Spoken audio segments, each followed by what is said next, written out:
Ladies and gentlemen, welcome to the announcements event of 2014 Millennium Technology Prize winner. My name is Anna Sorainen, and it's an honor to host you through the celebration of groundbreaking innovation in the field of technology. The Millennium Technology Award is awarded every second year, so this is actually the 10th anniversary for the prize. We are happy to celebrate and make the announcement here in the heart of Helsinki at the Museum of Contemporary Art, Kiasma. Scientists around the world are constantly working towards a better future for us all. The Millennium Technology Prize recognizes the technology achievements that are considered to improve the quality of human life today and in the future. So this prize is all about innovations for better life. In just a moment, we will have the information on who will be the next grand prize winner after Professor Tim Berners-Lee in 2004, Professor Shuichi Nakamura in 2006, Professor Robert Langer in 2008, Professor Michael Grätzel in 2010, and Dr. Shinya Yamanaka and Mr. Linus Torvalds in 2012. The Millennium Technology Prize is awarded by the Technology Academy Finland, which is an independent fund established by the Finnish industry and Finnish state in partnership. But now, ladies and gentlemen, for the announcement of the 2014 Millennium Technology Prize winner, I am honored to welcome on stage the Chairman of Technology Academy Finland, Dr. Stig Gustafsson.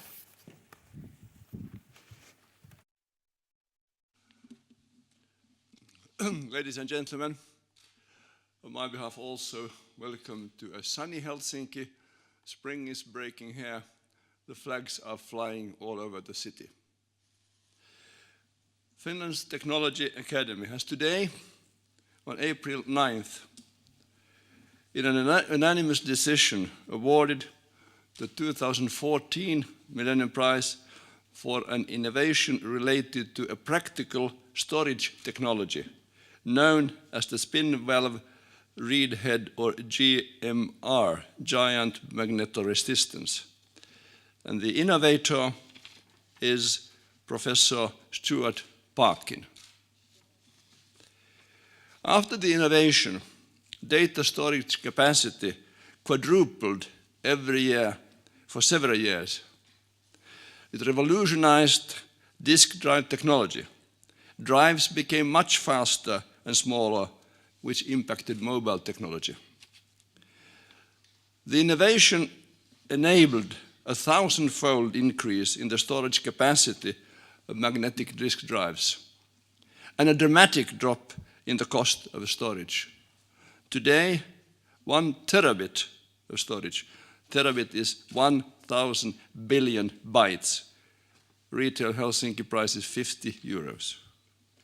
This led to an explosion of data acquisition and storage capacities, underpinning the evolution of large data centers and cloud services, social networks, data and video distribution online. For individuals, it meant access to vast libraries, indeed, access to all the books in the world ever written. Individuals can reach for information, any information, go on social media and share photos, video shoots, and much more.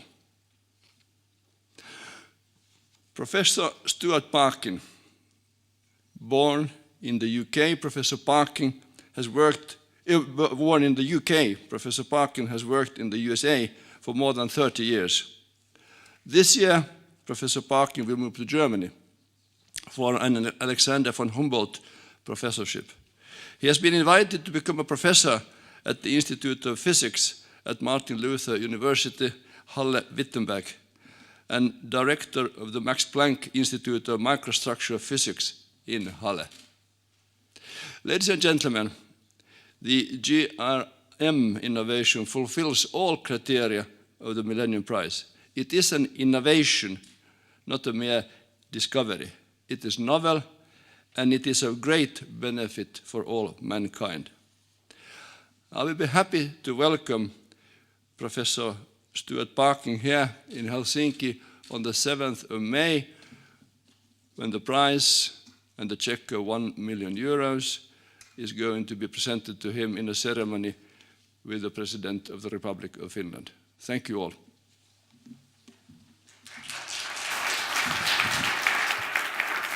Thank you, Dr. Gustafsson. The winner of the prize is selected by the Board of Technology Academy Finland on the basis of recommendations by the International Selection Committee, a distinguished network of leading Finnish and international scientists and technologists. Now we will hear a bit more about the criteria behind the selection of Professor Parkin. Please welcome on stage Chair of the International Selection Committee, Chancellor Jarl Tore Eriksson.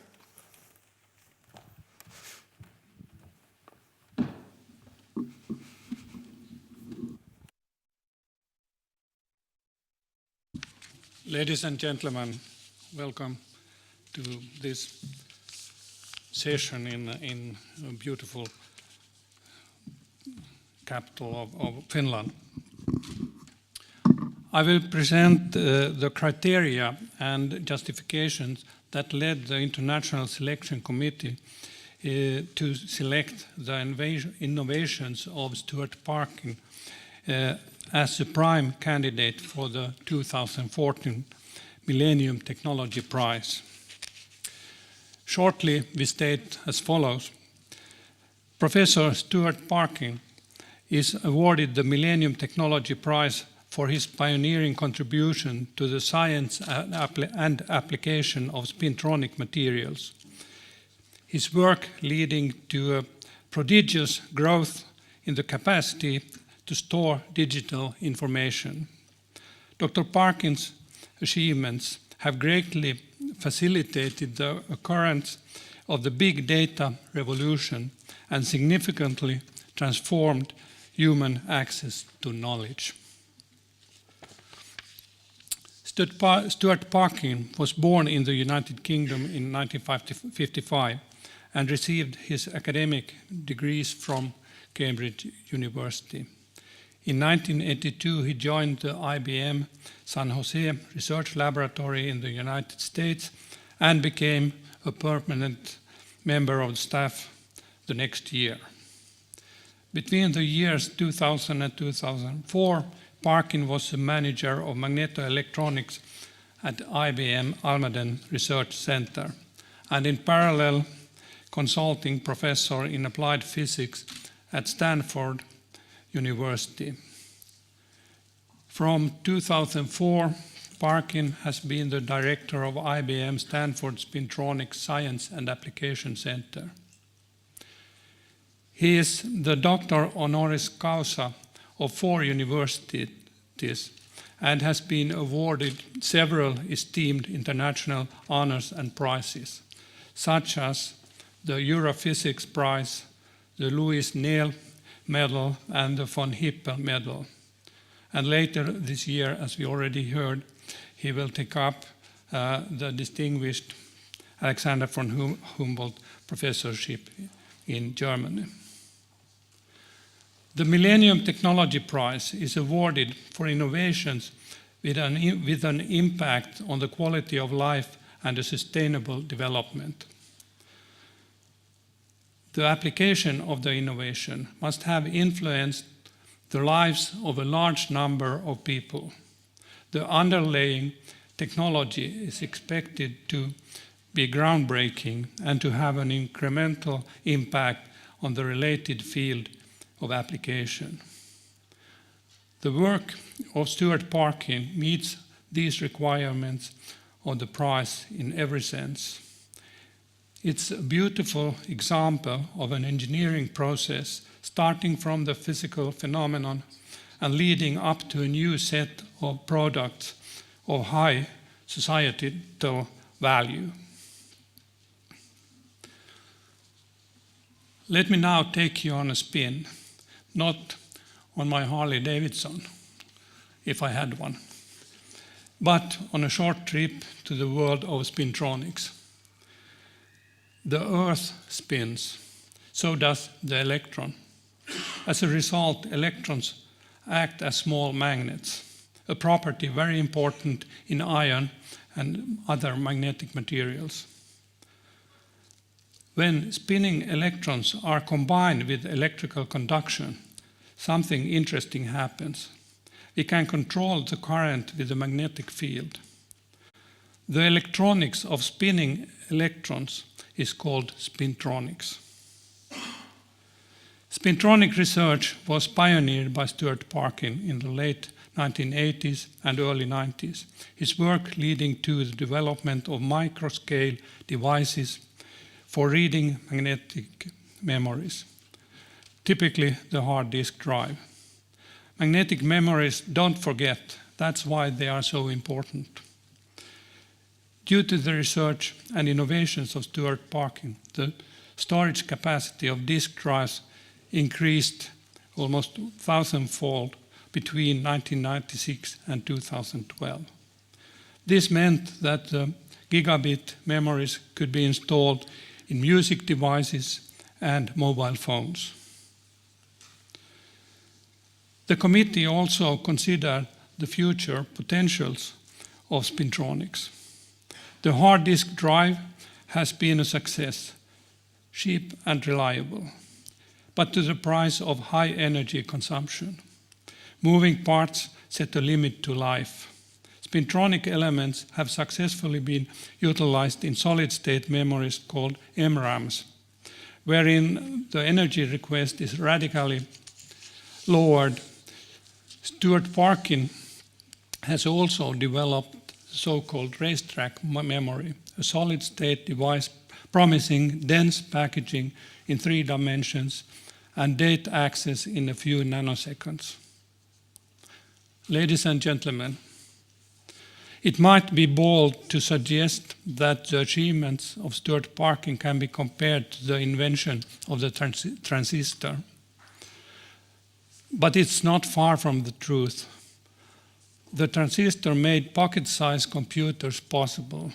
Spintronics gave them their memory and opened the windows to news, knowledge, social networks, and streaming fiction. Thank you.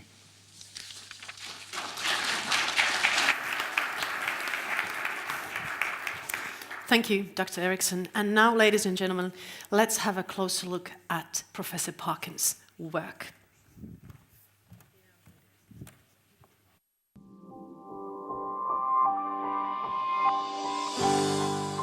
Today, just about everyone and everything is online, all the time. The internet is like oxygen and electricity. It is everywhere. We live, love, work, and play in a post-digital world, consuming media, using business applications, doing our banking, sharing our documents, making playlists of our favorite artists, Googling for information, tweeting our thoughts. We live in a world where all the information and everything we consume and create is nicely and neatly labeled and stored away in trillions and trillions of terabytes, often in giant data centers in the cloud, and remarkably available anywhere in just a matter of seconds. All this is possible because data is stored on magnetic hard disk drives. The world's first magnetic disk drive filled out a room, but could have hardly stored a single song from your music library. 3 decades later, the hard disk could store 300 songs. Improving storage technology to add storage capacity was a gigantic challenge. It meant having to develop a hard disk read head that would be sensitive enough to enable increasing of the data density. The solution was found from a completely new field of science, magnetoresistive materials. This field of science was launched in 1988 when European scientists discovered giant magnetoresistance, GMR. Building on this scientific discovery, Stuart Parkin, an English experimental physicist working in the IBM Almaden Research Center in California, went on to create the technological foundation for commercially viable, extremely high-capacity magnetic disk drives. The fundamental underlying principle of my research was the notion that one could control the flow of currents of electrons by manipulating the spin of the electron And in magnetic materials, the current is carried by electrons whose spins are oriented in the same direction as the magnetization. So by creating materials on the atomic scale with distinct magnetic and non-magnetic regions, we could effectively control the flow of these currents of spin-polarized electrons. And this enables us to devise materials whose resistance changes in the presence of magnetic fields. Based on these new magnetoresistive materials, Stuart Parkin invented a dramatically better read head for the hard disk drive. The new GMR read head was able to detect smaller magnetic fields on the hard disk. This enabled higher data density on the disk. And this innovation enabled a tremendous increase in digital storage capacity. The first hard disk drive with GMR read head could store 100,000 songs. After that, the growth in digital storage capacity has been exponential. Unlimited digital storage capacity means even more than you would initially think. And it was about just 4 or 5 years ago when a year's supply of all the disk drives at that time in the world could essentially store all the information known to mankind since the beginning of mankind in that time frame. Of course, now we can store much more. The huge expansion of storage capacities has been a determining factor in the big data revolution. With it comes unprecedented opportunities for gathering and analyzing data. You would not usually think of a scientist as impacting social behavior so much, but his pioneering work on the magnetoresistive heads has so tremendously increased storage capability that things like Facebook and Twitter and all these things are enabled by his pioneering discoveries. So the type of research that I carried out is now called spintronics, and it's the notion that one can develop interesting new electronic devices, memory and potentially logic devices, by controlling the flow of electrons, not simply their charge, but their spin. But the astonishing thing to me is every year there is some new aspect of spintronics that seems to excite the academic world. What is the next chapter of spintronics? What will happen to the hard disk drive? What will happen to the computer? Is that we're coming to the end of the era of silicon electronics. And this silicon electronics is based on some major discoveries 40 years ago. And essentially we've scaled those sizes of those devices in a systematic fashion for 40 years. But now we're approaching levels, the sizes where quantum mechanical phenomena take place, and this means that scaling in the sense that was possible before is no longer possible. So we need to find a new means of computing, and we can find inspiration in particular from the brain, from nature, where the brain can carry out a computing operation with 1,000,000 times less energy than a typical silicon-based computer today. So the notion is, can we devise new types of computing devices that could support new computing architectures that would enable us to build computing devices that think very differently from silicon-based computers, but could enable new types of computing much more energy efficiently, perhaps even 1,000,000 times less energy to carry out the computations of similar complexity to a silicon-based computer.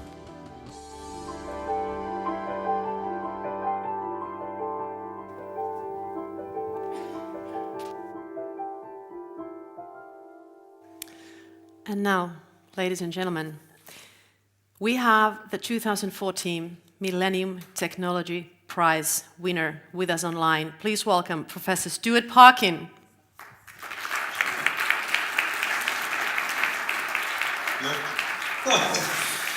Congratulations, Professor Parkin. I think it's time for an introduction from your part. Feel free to address the audience here and through the webcast worldwide. Well, first, I'd like to thank the Technology Academy for awarding me this prize. I'm greatly honored and extremely pleased. It's a fantastic honor, given the numbers of very good scientists who've been awarded the prize over the last decade. And what more can I say? You've said everything. What we're going to do now here is that we're going to enter a Q&A session, and we're going to have an expert counterpart who will pose questions for you. But we will also take questions from the audience. So here at Kiasma, if you have any questions in your mind, please raise your hand and you'll get a microphone. And for the webcast audience, you can also join us on this Q&A session via Twitter by using hashtag 2014 Millennium Prize. Please use this opportunity to ask questions and comment on Professor Parkin's innovation. But now let's welcome our Q&A host on stage. Please welcome from Aalto University, Department of Applied Physics, from Nanomagnetism and Spintronics Group, Professor Sebastian van Dijken. Welcome.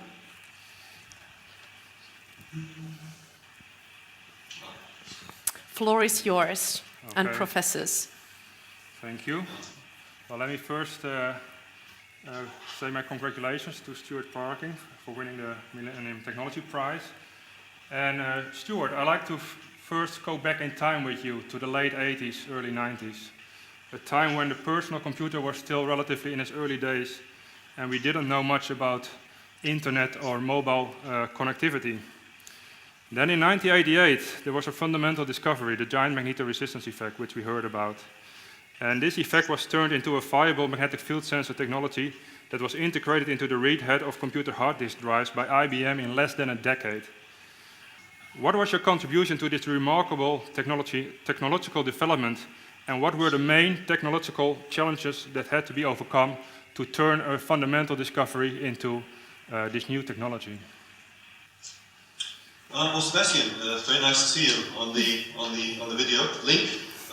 Well, of course, it's been a very exciting, for me, 25 years in spintronics. And really, spintronics is about developing artificially created materials, engineering them at one atomic layer at a time. So I think the major challenge in the early days after the discovery of giant magnetoresistance was taking a phenomenon that seemed like a remarkable phenomenon that was potentially found in only a tiny subset of materials to my work that showed that it was a phenomenon that could be found in a wide variety of materials and also could be displayed at room temperature, and we could also see it in very tiny magnetic fields. Originally, it required fields to display a change in resistance of 10,000 times larger than would be technologically useful, for example, in a magnetic disk drive.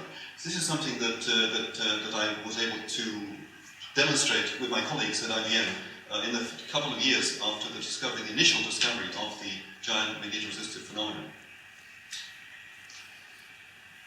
But maybe I could say the most difficult aspect of spintronics, the most interesting, is that I discovered this phenomenon called oscillatory interlayer coupling, whereby we could engineer new artificially structured magnetic materials. In particular, we could create a material, a thin film structure, with no magnetization whatsoever, but just a surface that is magnetic. And this is key to building spintronic devices, because on the nanoscale, tiny magnets display large fringing magnetic fields. And these fields interact on the atomic scale. So for example, two magnetic layers on top of each other, spaced by a nanoscopic copper layer, would strongly magnetically interact through their edges, through these fields. And essentially one had to eliminate these fields in order to create useful devices. That was the biggest challenge. One of the most exciting developments was my invention of this, what I call a synthetic or artificial antiferromagnet, that made this possible.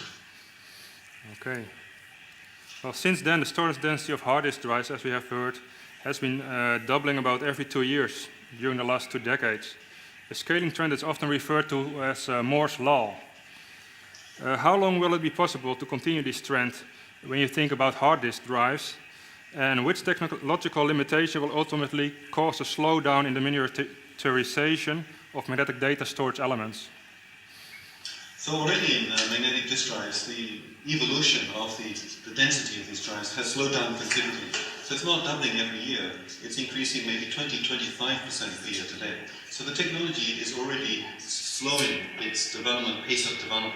And in order to continue to evolve magnetic disk drives, then much more radically different technologies will be needed. Maybe not be possible. So if you look back in time over the last 25 years, there's always predictions of this is the end of a particular technology. So it's usually one is wrong. However, inevitably, technology eras do end. And in some sense, we're coming potentially close towards the end of the era, both of magnetic disk drive technology, and also silicon technology. So it's a very, very exciting time to think of radically new approaches to building devices. In my mind, they will no longer be these two-dimensional technologies, but technologies that require a three-dimensional aspect to them. Okay. Well, before going three-dimensional, I'd like to ask you about another magnetic storage technology which you proposed in 1995. And this is magnetic random access memory based on magnetic tunnel junctions. A technology that is also commercially available today. Can you explain the main features and advantages of the MRAM technology compared to hard disk drives? So the main advantage of magnetic random access memory is that it is a solid-state memory with no moving parts, unlike a magnetic disk drive. And at the same time, it's much faster. You can access one bit of information in a magnetic random access memory about 1 million times faster than you can in a magnetic disk drive. So these are the particular advantages. The disadvantage of magnetic random access memory compared to disk drives is that per bit, it's about 100 times more expensive to store one bit of information in such a memory compared to a disk drive.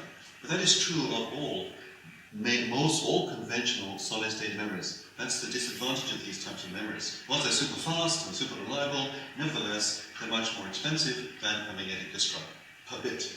Yeah. You have any questions? Now the audience is amazed. Okay. They are not able to ask anything. Please feel free. Questions.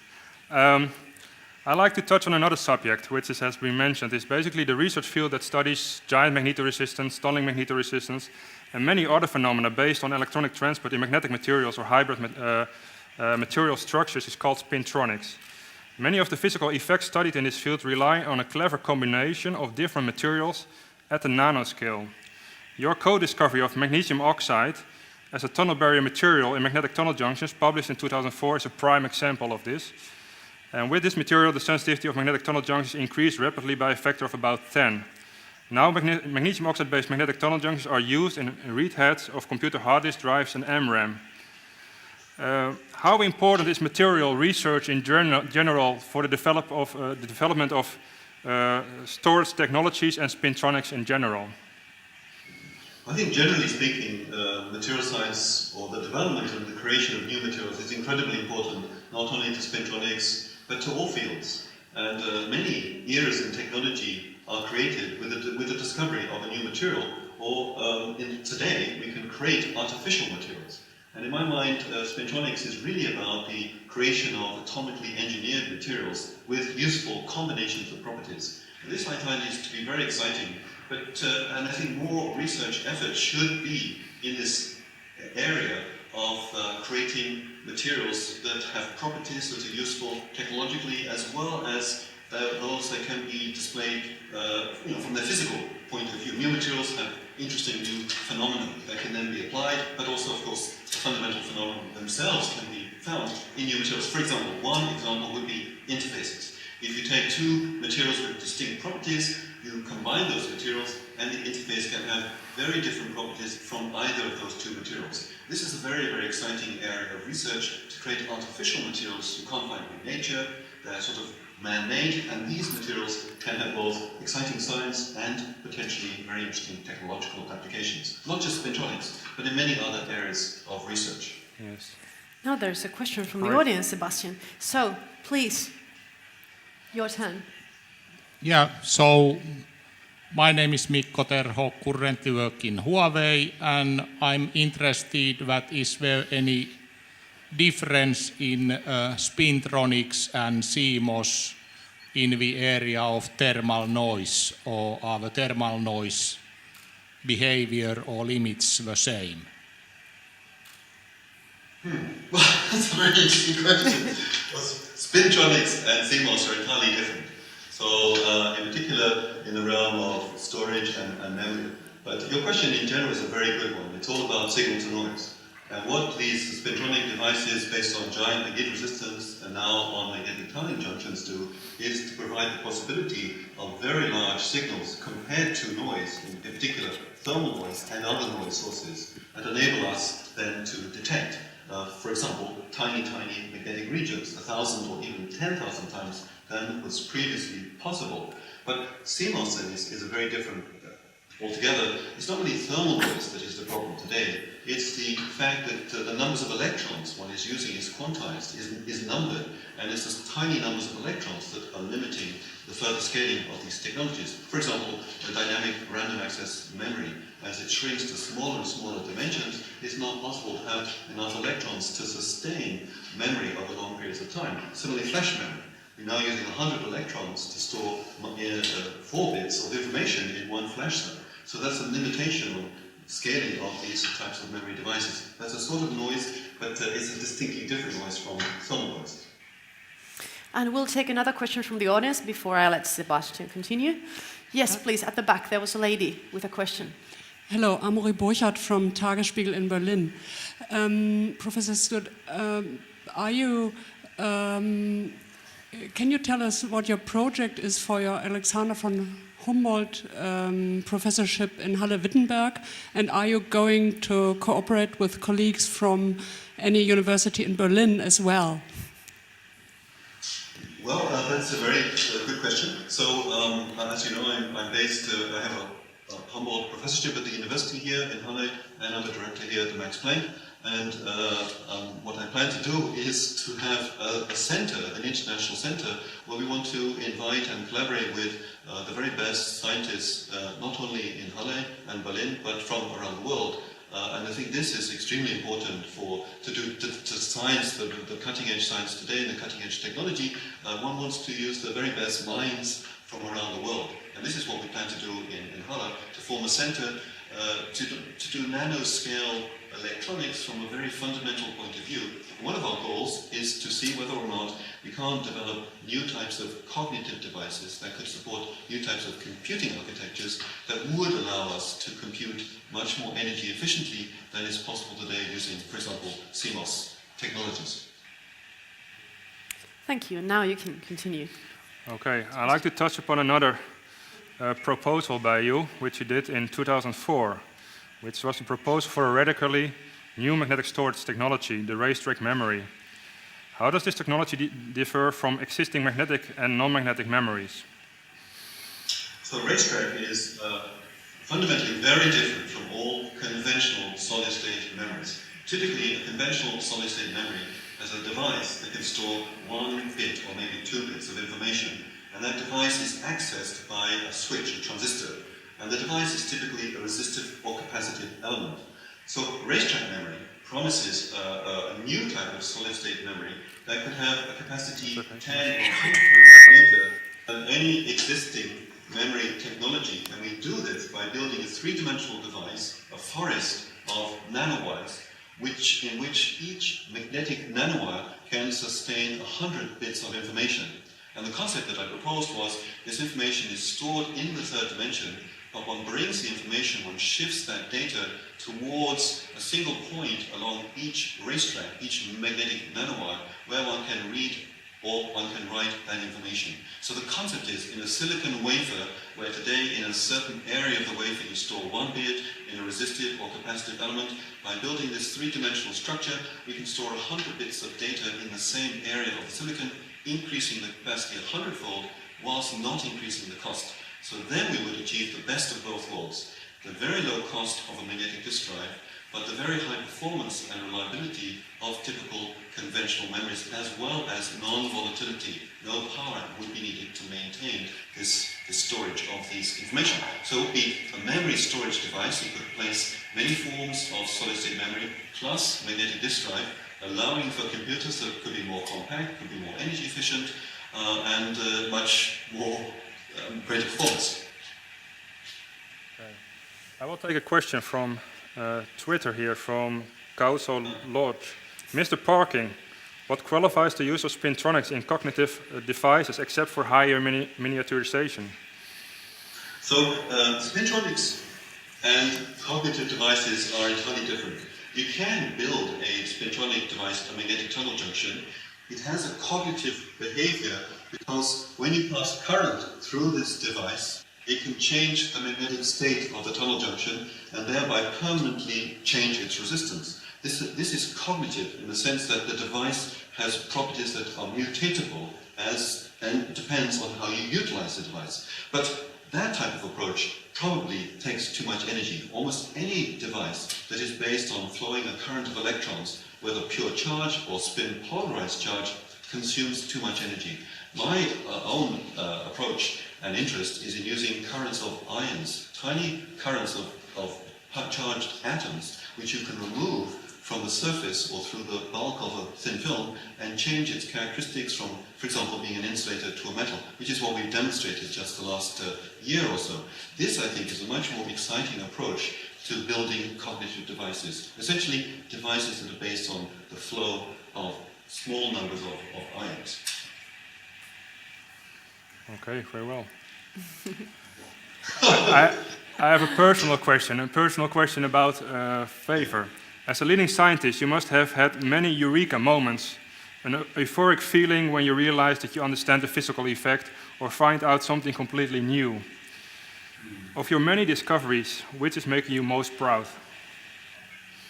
Well, I think in spintronics in particular, in the early days of giant magnetoresistance, then the vast majority of scientists believed that it derived from the bulk of the magnetic materials and scattering of electrons within the interior of the magnetic layers. And what I proposed and demonstrated in my own mind was that the interfaces are critical.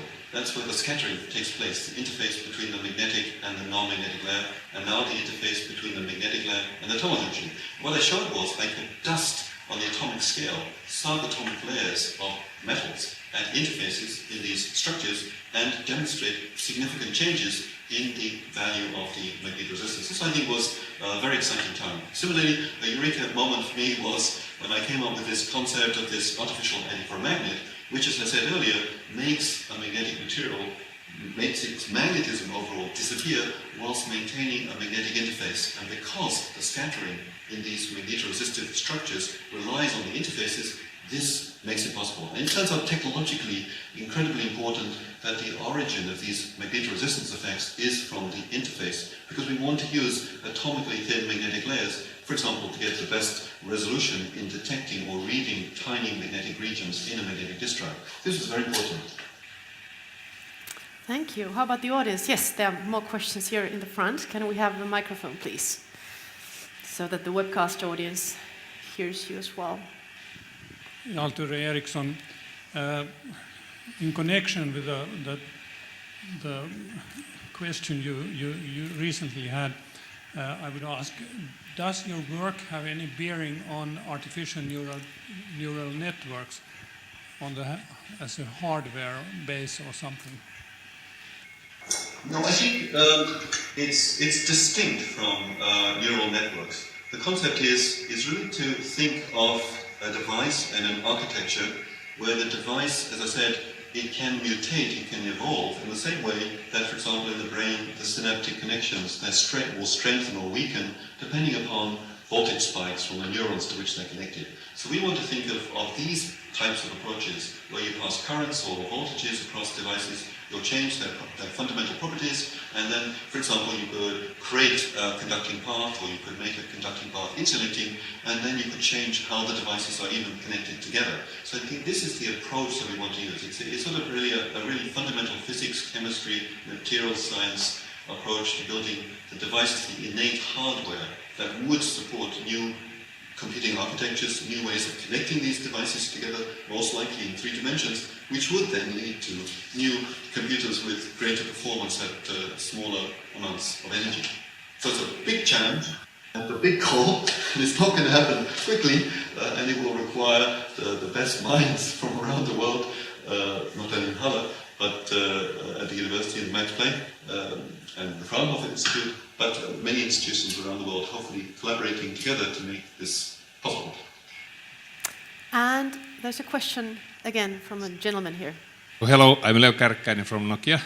So I was wondering, looking at retrospect about the things that what went right with your education since you were there, and also what would be your suggestion for future researchers? So what kind of things to pursue and with what methods? Oh, well, that's a very, very interesting question. I think what's important to do is to try to think a little bit differently from the rest of the world. In other words, it's today in science, science becomes fashionable and people work in fashionable fields. So which of course in science tends to be very interesting, but at the same time, often by working in other fields that maybe people don't consider to be so important, that can be much more rewarding and can be much more influential and can potentially be more impactful. And in my own mind, also I like the concept that you identify a challenge, a problem that you might wish to solve, and then try to use the best science of today to solve that problem that could then impact society. I think a combination of doing cutting-edge science but with a view to an application solving a significant problem, maybe in the longer term, maybe 5, 10, 15 years, I think that's a very interesting approach to carrying out science. And as I said earlier, I think one of the most interesting areas of science is to imagine ways of creating new materials. New materials tend to have completely different phenomena and can be technologically very relevant. So I think exploring materials, particularly on this atomic scale, which is possible today using fairly conventional techniques, is a very, very exciting area of science and potential technological impact. So I don't know if that answers your question, but those are the areas I would focus on. Looks happy. I think he's happy. He looks happy with your answer. Any more questions from the audience? Yes, the gentleman beside.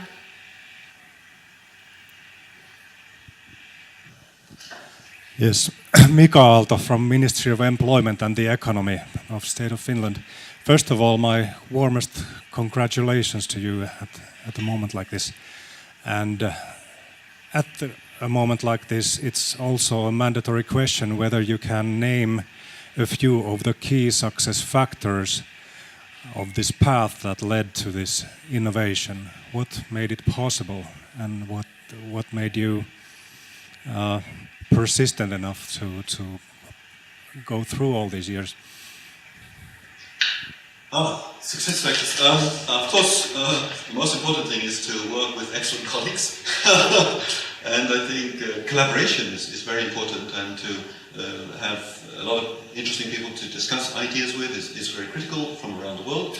I think, as I said earlier, I think maybe thinking slightly differently, not following general fashions and trends is, I think, it can be very rewarding.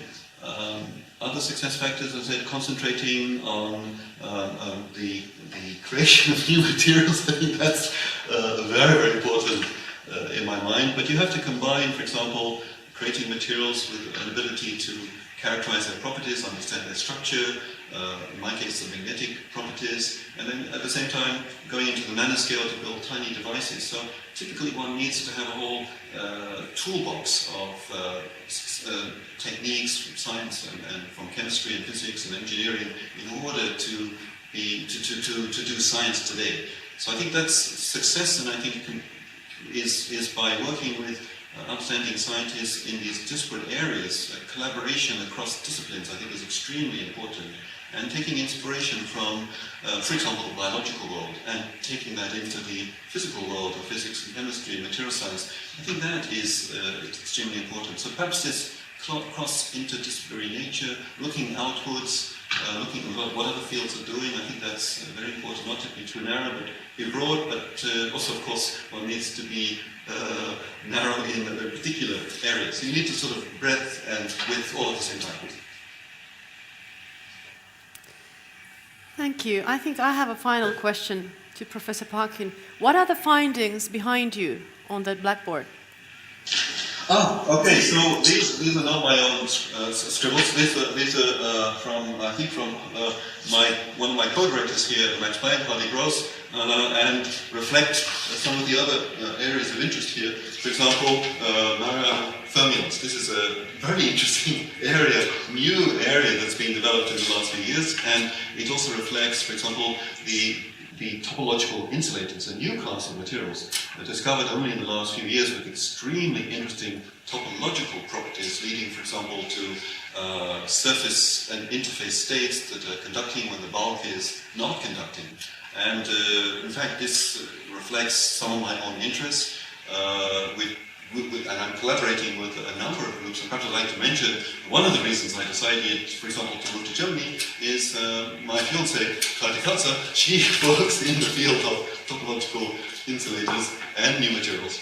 And I think, as I said earlier, this generates both exciting science and technology, considering entirely new phenomena like the topological states, surface states of some of these materials. Very, very exciting science, but potentially technologically relevant in the future for computing, storage, sensing, these sorts of things. Thank you very much. Thank you so much, Professor Parkin, and we're glad to welcome and honor you at the festive ceremony in Helsinki on the 7th of May. Thank you very much. Congratulations once more, ladies and gentlemen. Okay, thank you. Thank you very much.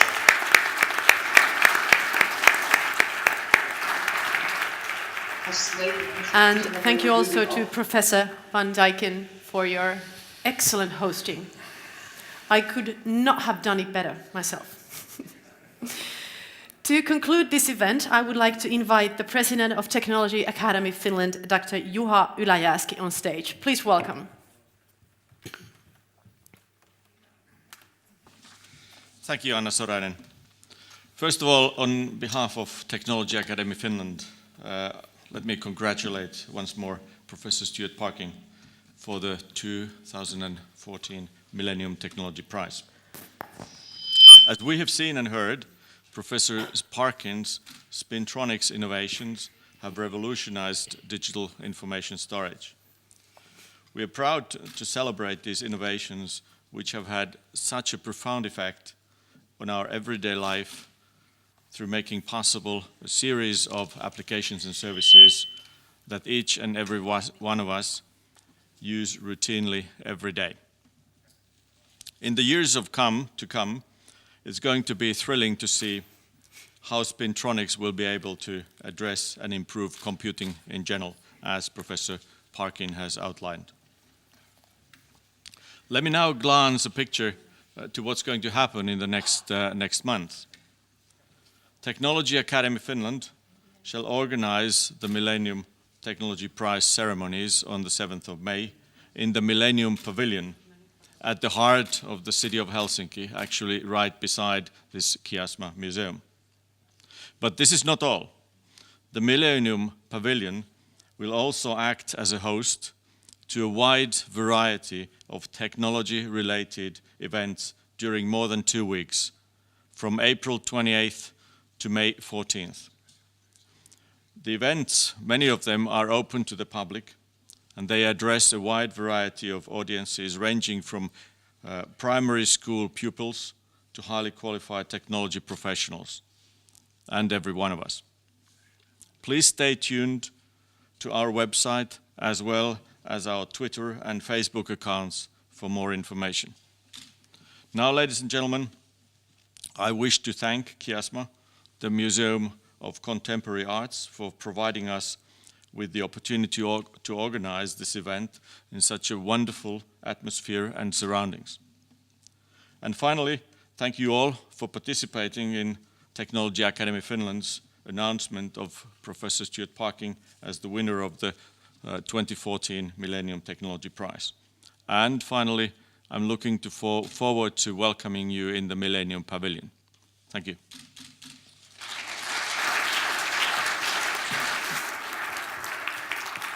Thank you, Dr. Yläjääski.